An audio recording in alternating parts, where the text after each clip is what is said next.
என்ன சொன்னா உக்கால வழியா அச்சனவன் அப்படியே காதுலாம் பிச்சுக்கிட்டு போயிடும் உனக்கு. என்னடா உடம்பு இது, நல்லா தின்னு இவ்வளவு பெருசா வளர்த்து வச்சிருக்கிறா. ஏண்டா அறிவு இருக்குதாடா?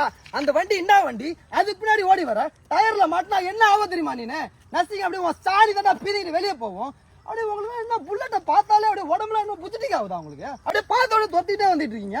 இங்க பாரு, ரோட்ல போனோமா ஓரமா குட்டியை போட்டோமான்னு சுத்தாம இந்த மாதிரி வேலையெல்லாம் பார்த்துட்டு இருக்கீங்க. என்னடா இங்க பாரு, வாயெல்லாம் கிழிச்சு விடுவான் தெரிதா? இந்த மாதிரிலாம் பண்ணிட்டு சுத்தணும்னு வை, செத்த நீ அப்புறம் உன் வண்டியை ஊற்றுவோம் மேலே ஏற்றி விட்டுருவான். நான் அப்புறம் சொல்லிட்டேன், வயிறை பிடிங்கலாம் சும்மா போற வரவனெல்லாம் ஏற்றிட்டு புல்லட் சவுண்டை கேட்டால் என்ன ஆகுதுன்னே தெரியல.